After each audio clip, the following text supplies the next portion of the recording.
It is awful, but I can tell you that the family is okay, and they weren't even home yet when those two trees came crashing down on their house. But if you look behind me, you can see where they split the roof of the house. The mom of a 15-year-old on the team says that she's hoping this incident will now bring about some change to the team's leadership. It's been so much fun and watching everyone practice and do their thing. So we did get to talk to one of the performers in particular. His name is Vince Ashton. He was the first to perform. Leopoldo's Pizza is named in that lawsuit because that's allegedly where the professor was drinking before that fatal shooting. In this case, Dante Daughtry remains in jail with no bond and is facing charges of child cruelty and murder. It was early Saturday morning when Maya was first spotted here at the airport, and by late Saturday night, she had been captured and was safe.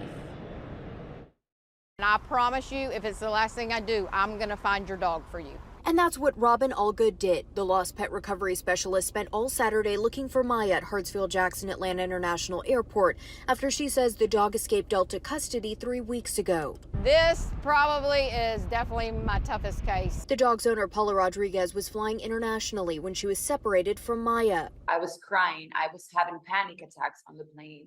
I had to get on the plane because the U.S. Border Control, they told me hey, we can't have you here by law in this airport for more than 24 hours. Allgood says she's communicated with Rodriguez since then. And finally on Saturday morning, a FedEx employee spotted the dog and called Allgood thanks to her flyers. It's her! It's her! It's Maya! It's her! That's when an even more frantic search began. But Allgood claims there was a lack of help from airport and airline officials. We don't know this is legit. We don't have a picture. This is not a positive sighting. We can't give you clearance. Maya was eventually found hiding near the North Cargo facilities. Allgood says she was then joined by airport officials and a wildlife specialist. When efforts were unsuccessful, Allgood says she got on the ground. Scooting, and I got up to her and she still hadn't turned around and looked at me. And so I just took a deep breath and I thought, you know what? It's now or never. And I just reached up with both hands and just grabbed around her waist, and she just relaxed into my hands, and I had her. In a statement, Delta said they are thankful for the teamwork that led to the dog's recovery. Allgood says Maya's family is flying in Sunday to be reunited, a feeling she can't even describe. I do have her. I have her.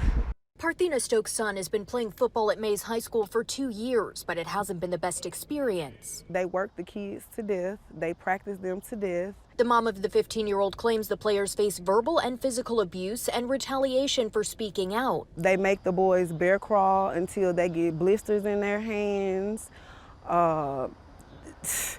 From the pictures that were just dropped, they have been standing on their legs. Stokes tells me she's voiced her concerns to school officials with no results. But one day after a Mays High School coach was arrested for physically assaulting a player, she's hoping there are finally some changes. During a Saturday game, a lay coach for the team was seen punching one of the boys and yelling at him right before. Atlanta Public Schools officials say the coach was charged with simple battery and will face administrative charges from the district. My mouth fell open and I said, did I just see what I know I just seen? And my client was watching it and he said the same thing. He said he just punched him.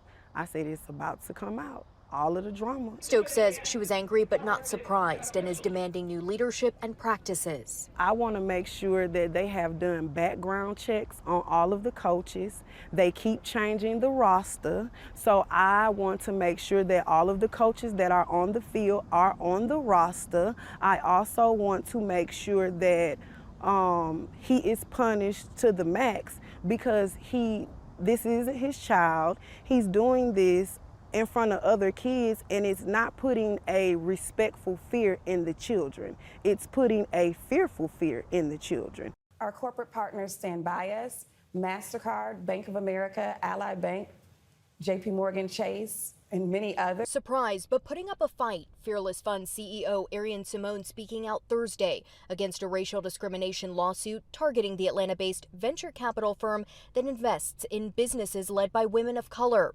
The American Alliance for Equal Rights claims a Fearless Fund program violates the Civil Rights Act of 1866. because they have members who are being excluded from a grant program specifically for Black women business owners. In response, Simone says their work for Black women is vital. We've been in touch with all of our investors. They stand by their DEI programs. They stand by their commitments that they've made post-George Floyd to the Black community. They are in agreement with the work that they have done and the work they are doing with us. Statistics show Black female-owned businesses are growing but are underfunded.